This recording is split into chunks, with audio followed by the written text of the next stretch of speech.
Entrons dans le vif du sujet avec la présentation de la première solution de sortie de crise, le 100% monnaie. La solution 1, le 100% monnaie. Les banques commerciales doivent-elles disposer du pouvoir de créer de la monnaie? Étudions le système à réserve fractionnaire actuel et sa dangerosité. Voyons le cas d'une banque avec un capital qui a le droit de prêter une partie de celui-ci à M. Durand. M. Durand signe un contrat de prêt avec intérêt, une reconnaissance de dette, et son compte est crédité de la somme empruntée. En réalité, la banque ne prête pas son capital. Dès que vous déposez, disons, 1000 € à la banque, celle-ci, sous réserve d'une couverture de 10%, 100 € de réserve obligatoire, peut créer 900 € de monnaie à partir de rien et créditer le compte de M. Durand de ces 900 €. 900 € de monnaie créée à partir de rien sur le compte de M. Durand par la signature d'une reconnaissance de dette. Que se passe-t-il dans ce système fractionnaire lors de dépôts et de prêts successifs? Imaginons M. Durand qui dépose 1000 € à la banque. La banque doit garder 10% de réserve obligatoire et peut prêter 900 €. Ça tombe bien, Michel-Ange le peintre a besoin d'un prêt de 900 € pour acheter ses toiles et pinceaux. Il signe donc un contrat de prêt, une reconnaissance de dette, et cet argent est crédité sur son compte bancaire. Regardons le bilan monétaire de la banque lors de la première étape. La banque détient 100 € en réserve obligatoire, les 1000 € de départ plus les 900 € de prêt qui ont été accordés à Michel-Ange, donc un total de 1900 € de monnaie en circulation.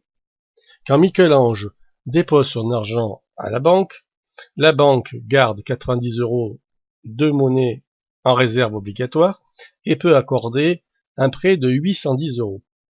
Ça tombe bien, Jean-Paul le maçon a besoin de 810 €. Alors lui aussi va signer une reconnaissance de dette et cet argent va être déposé sur son compte. Regardons le bilan monétaire de la deuxième étape. Les réserves obligatoires de la banque sont de 100 plus 90, c'est-à-dire 190 €, et le total des dépôts bancaires est de 1000 plus 900 plus 810, c'est-à-dire 2710 € de monnaie en circulation. Jean-Paul va déposer cet argent à la banque. Une nouvelle fois, la banque va être obligée de garder 10% de cette somme en réserve obligatoire et peut accorder 729 € de prêt. Ça tombe bien car Sophie veut contracter un prêt, elle signe là aussi une reconnaissance de dette. Regardons le bilan monétaire de la banque. Au bout de la troisième étape, il y a 271 de réserve obligatoire pour un total des dépôts de 3439 €. Au bout de 3 étapes, il y a 4339 € de monnaie en circulation couvert par seulement 271 € de réserve à la banque. En cas de crise de confiance, cette absence de couverture des dépôts bancaires peut conduire à la faillite des banques commerciales. Effectivement, les déposants ne pourront récupérer que 271 € qui existent réellement à la banque par rapport au total de tous les dépôts des déposants de 3439 € à la troisième étape. Nous venons de voir, dans l'exemple précédent, qu'une grande partie des dépôts bancaires ne sont pas couverts par de la monnaie sonnante et trébuchante. Le 100% monnaie, c'est l'idée de couvrir les dépôts des déposants par de la monnaie réelle. Autrement dit, tous les dépôts à vue bancaires sont couverts intégralement par de la monnaie sonnante et trébuchante. Cela revient à dire que si tout le monde retirait ses dépôts sur compte courant, la banque pourrait servir tous ses clients en monnaie sonnante et trébuchante, empêchant ainsi toute ruée bancaire. Tout compte bancaire serait couvert en totalité par de la monnaie à la banque. Ce serait gage de stabilité bancaire par des risques beaucoup plus limités d'insolvabilité et de faillite du système financier. En imposant cette mesure, les États, par l'intermédiaire de leur banque centrale ou de leur banque nationale, pourraient injecter de la monnaie dans les réserves obligatoires des banques pour que celles-ci passent d'environ 10% à la totalité des sommes sur les comptes courants des ménages, mais aussi des entreprises privées. Nous pouvons envisager deux scénarios. Le premier, avec des réserves obligatoires initiales de 10% pour les banques, et la partie bleue des dépôts non couverts, couverts dans le 100% monnaie par de la monnaie sonnante et trébuchante. Dans le deuxième scénario, on libère les 10% de réserves obligatoires initiales des banques commerciales et on comble en totalité les dépôts à vue des déposants par de la monnaie sonnante et trébuchante. Il ne s'agit pas d'une nationalisation des banques commerciales. Les banques commerciales auraient deux compartiments distincts. Les comptes courants à vue, couverts à 100% par de la monnaie sonnante et trébuchante, et les comptes d'investissement. Les prêts seraient possibles, mais seulement à partir des comptes d'investissement. Cela ne veut pas dire non plus interdire le crédit.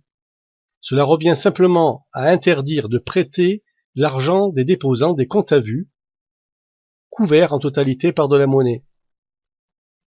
En fin de compte, le 100% monnaie, c'est l'abolition du privilège de création monétaire par les banques commerciales. La couverture intégrale des dépôts bancaires à vue par de la monnaie n'est pas un cadeau fait aux banques commerciales. La première possibilité serait l'échange de monnaie centrale contre l'achat d'actifs. Le renflouement monétaire de la totalité des dépôts à vue de la banque commerciale par la Banque centrale européenne ou par la Banque nationale s'échange contre des obligations d'État ou d'entreprises privées.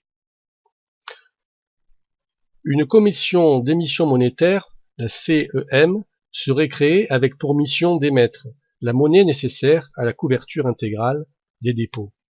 Mais aussi, elle servirait à l'échange de monnaie contre obligations d'État ou d'entreprises privées. La monnaie centrale émise par la CEM couvrirait les dépôts des banques commerciales. En échange, des banques commerciales céderaient des obligations d'État et d'entreprises privées à la CEM. Un point très important, dans cet échange, il n'y a pas eu augmentation de la masse de monnaie en circulation, donc aucune inflation. Il existe une deuxième possibilité, le prêt avec intérêt contre monnaie centrale. Le renflouement monétaire de la totalité des dépôts à vue de la banque commerciale par la BCE ou par la Banque nationale s'échange contre la contraction de prêt des banques commerciales avec intérêt. La commission d'émission monétaire, la CEM, comble avec de la monnaie centrale les dépôts à vue non couverts des banques commerciales. En échange, les banques commerciales contractent des prêts. La CEM détient des titres de créance sur ces prêts accordés aux banques commerciales. Au fur et à mesure des remboursements, la CEM achète des obligations d'État détenues par les banques commerciales. Là encore, il n'y a pas eu d'augmentation de la masse monétaire en circulation. En fait, le 100% monnaie interdit aux banques commerciales la création de monnaie par le crédit. Le 100% monnaie a de nombreux avantages. Pratiquement plus de panique bancaire et de ruée vers les banques commerciales en cas de crise de confiance du fait de la couverture intégrale des dépôts à vue des déposants. Beaucoup moins de faillites bancaires aussi. Plus besoin de courses aux liquidités pour garantir le ratio de réserve obligatoire comme avant, donc moins d'insolvabilité, donc moins de risque de faillite bancaire. Il n'y aurait plus d'ambiguïté quant à la propriété de la monnaie en banque. L'argent sur les comptes de dépôt à vue appartient légitimement aux déposants. L'argent sur les comptes d'investissement appartient, lui, à la banque pendant tout le temps où il est investi. Les grandes inflations et déflations disparaîtraient pour la bonne raison que les banques seraient privées de leur pouvoir actuel de création ou de destruction de monnaie sur les comptes des déposants par le crédit. Enfin, la dette du gouvernement serait substantiellement réduite.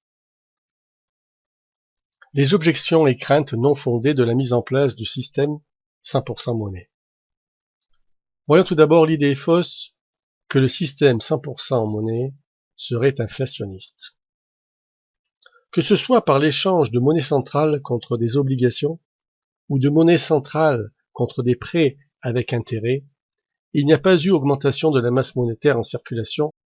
Les dépôts existants, constitués de monnaie imaginaire, ont simplement été changés en dépôts, couverts en totalité avec de la véritable monnaie. La commission d'émission monétaire pourrait régler la quantité de monnaie en circulation. Elle pourrait augmenter cette quantité de monnaie en circulation en achetant des obligations d'État, en cas de risque déflationniste. Elle pourrait la diminuer en vendant des obligations d'État en cas de risque inflationniste. Son rôle serait de maintenir les prix et la valeur de la monnaie. La deuxième idée fausse serait que les prêts bancaires seraient plus difficiles à accorder. Les banques commerciales pourraient prêter leur propre capital, prêter l'argent qu'elles reçoivent de leurs clients et placer sur un compte d'épargne, un compte d'investissement. Elles pourraient aussi prêter l'argent du remboursement des mensualités des prêts en cours. Mise en place effective du 100% monnaie. Les contours de la loi et le statut de la commission d'émission monétaire.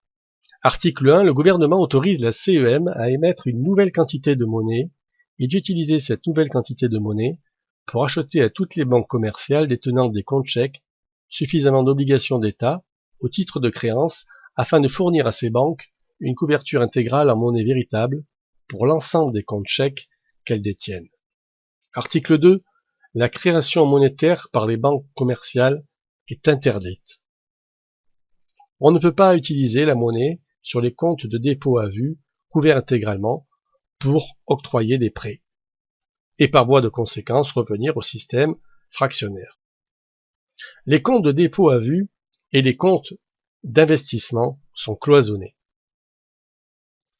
Tout substitut à la monnaie sur compte chèque est interdit et tout contournement de la loi à des fins de création monétaire est interdit également. Article 3. La commission d'émission monétaire sera dotée d'un logiciel de contrôle en temps réel de la couverture en monnaie de tous les comptes chèques de toutes les banques commerciales. Toute infraction au 100% de réserve obligatoire sur les comptes chèques par une banque commerciale conduira au blocage des opérations bancaires de cette banque tant que les comptes bancaires ne sont pas couverts intégralement par de la monnaie. Une amende d'un montant nettement supérieur au gain de la banque commerciale qui contourne la loi sera exigée. Article 4. Le gouvernement autorise la CEM, la commission d'émission monétaire, à gérer la masse monétaire en circulation pour qu'elle soit fixe par habitant ou pour maintenir un pouvoir d'achat fixe.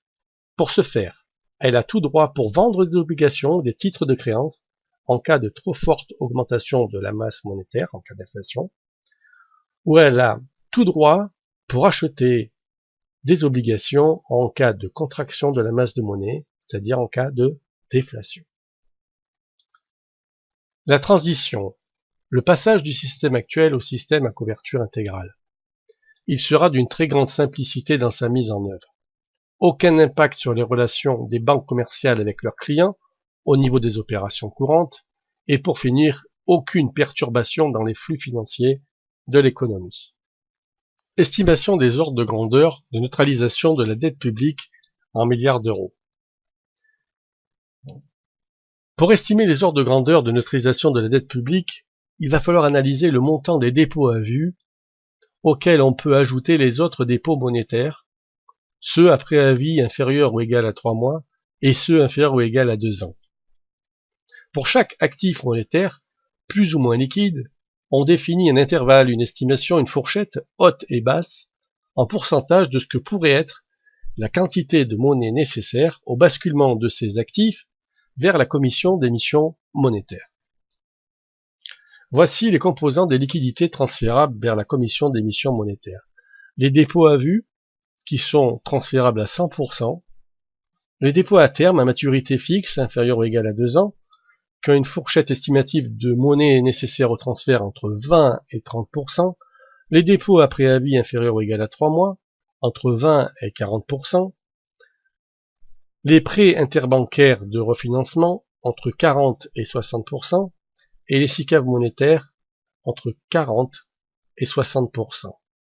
Sur cette base, estimant les ordres de grandeur de neutralisation de la dette publique en milliards d'euros à l'échelle européenne, puis à l'échelle de la France. Pour réaliser les calculs, nous allons nous appuyer sur les agrégats monétaires en zone euro et en France en 2018. Ce sont ces encours qui serviront de base de calcul dans les tableaux suivants. Estimons l'ordre de grandeur du montant en milliards d'euros de la couverture intégrale des dépôts à vue et assimilés transférables à la Commission d'émission monétaire dans le cadre européen en 2018. Les dépôts à vue sont transférables intégralement, donc 7 115 milliards d'euros. Les dépôts à terme à maturité fixe inférieure ou égale à 2 ans, pour la fourchette basse, représentent 20% de 1128 milliards d'euros, c'est-à-dire 225,6 milliards d'euros. Pour la fourchette haute, 30% de 1128 milliards d'euros, c'est-à-dire 338,4 milliards d'euros. Pour les dépôts à préavis inférieurs ou égal à 3 mois, 20% de 2298 milliards d'euros, c'est-à-dire 459,6 milliards d'euros. Pour la fourchette haute, 40% de 2298 milliards d'euros, c'est-à-dire 919,2 milliards d'euros. Pour les prêts interbancaires, 40% de 75 milliards d'euros, c'est-à-dire 30 milliards d'euros, et pour la fourchette haute, 60% de 75 milliards d'euros, qui correspondent à 45 milliards d'euros. Pour les OPC monétaires et les titres de créance inférieurs à 2 ans, 40% de 596 milliards d'euros, c'est-à-dire 238,4 milliards d'euros, 60% de 596 milliards d'euros pour la fourchette haute de monnaie nécessaire au transfert de ces OPC monétaires et titres de créance, qui correspondent à un total de 357,6 milliards d'euros. Additionnons tout ça et nous trouvons, pour la fourchette basse de monnaie nécessaire au transfert, 7 609 milliards d'euros. Pour la fourchette haute, 8 775,2 milliards d'euros. Regardons la dette brute des administrations publiques des 28 membres de l'Union européenne en 2018. On obtient 12 762,272 milliards d'euros. Donc, quelle serait la neutralisation de la dette publique européenne pour la fourchette basse? Plus de 59%. 59% pour la fourchette basse de neutralisation de la dette publique européenne. Pour la fourchette haute, environ 69% de réduction de neutralisation de dette publique européenne. Estimant l'ordre de grandeur du montant en milliards d'euros de la couverture intégrale des dépôts à vue et assimilés qui sont transférables à la Commission d'émission monétaire, et cette fois-ci au niveau national. Comme tout à l'heure, les dépôts à vue sont transférables à 100% pour un total de 1017 milliards d'euros. Les dépôts à terme à maturité fixe inférieure ou égale à 2 ans, entre 20 ou 30% de 114 milliards d'euros. Donc pour la fourchette basse, 22,8 milliards d'euros et pour la fourchette haute, 34,2 milliards d'euros. Pour les dépôts à préavis inférieurs à 3 mois, cela représente 135,6 milliards d'euros pour la fourchette basse et 271,2 milliards d'euros pour la fourchette haute. Pour les prêts interbancaires, 8,8 milliards d'euros pour la fourchette basse, 13,2 milliards d'euros pour la fourchette haute. Pour les OPCM et les titres de créance inférieurs ou égales à 2 ans, 132 milliards d'euros pour la fourchette basse, 198 milliards d'euros pour la fourchette haute. Donc pour un total, un montant en milliards d'euros de la couverture intégrale possible pour la fourchette basse de 1316,2 milliards d'euros et pour la fourchette haute de 1533,6 milliards d'euros. Regardons la dette publique française. En 2018, elle est de 2301 milliards à peu près, environ. Donc, on pourrait neutraliser Pour la fourchette basse, plus de 57% de la dette publique française. Si on se place au niveau de la fourchette haute, plus de 66% de la dette publique, les 2/3. Regardons le fonctionnement du 100% monnaie dans le cadre européen. Tout d'abord, il y a émission de X milliards d'euros de monnaie centrale par la BCE ou par la CEM pour couvrir les comptes de dépôt à vue et assimilés. Au bilan de la CEM ou de la BCE, au niveau des actifs, il y a la monétisation des dépôts à vue et des assimilés non couverts. À son passif, la monnaie centrale due aux banques commerciales pour combler les dépôts à vue non couverts. Regardons maintenant le bilan des banques commerciales. À leur actif, les X milliards d'euros de monnaie centrale donnés par la CEM ou la BCE. À son passif, les X milliards d'euros d'obligations d'État cédées à la BCE. Ces X milliards d'euros d'obligations d'État seraient ensuite donnés aux États membres de la zone euro pour neutraliser une grande partie de leur dette publique nationale. Comment mettre en place le 100% monnaie dans le cadre national? Le fonctionnement serait quasiment identique au fonctionnement dans le cadre européen, à la seule différence que c'est la CEM, la Commission d'émission monétaire, qui gère l'émission de monnaie et l'échange contre des obligations d'État. La CEM émet X milliards d'euros de monnaie centrale pour couvrir les comptes de dépôt à vue et assimilés. Le bilan, comme nous l'avons vu tout à l'heure, de la CEM à son actif, la monétisation des dépôts à vue non couverts, à son passif, la monnaie centrale émise due aux banques commerciales pour combler les dépôts à vue non couverts. Le bilan des banques commerciales ne change pas par rapport à tout à l'heure dans le cadre européen. Il y a toujours à l'actif des banques les X milliards d'euros de monnaie centrale et à leur passif les X milliards d'obligations d'État cédées à la CEM. Ce n'est qu'un transit, ces X milliards d'euros d'obligations d'État iront à l'État français pour combler, pour neutraliser la dette publique. Comment convaincre les banques commerciales de l'utilité du passage au 100% monnaie? Tout d'abord, c'est un atout dans le sens où la course aux liquidités pour renforcer les réserves obligatoires est finie, puisque les comptes bancaires sont couverts intégralement par de la monnaie réelle. C'est donc pour le secteur bancaire une assurance contre le risque d'insolvabilité et d'illiquidité en cas de retrait massif des déposants. Mais cette garantie a un prix, la gestion gratuite des comptes des déposants par exemple. En cas de refus de certaines banques, on pourrait envisager un autre système avec une plateforme publique supra-bancaire de gestion des comptes courants de toutes les banques commerciales. Que se passerait-il en cas de refus d'une banque commerciale de rentrer dans le système? Autrement dit, comment faire pour faire entrer la banque commerciale dans les clous?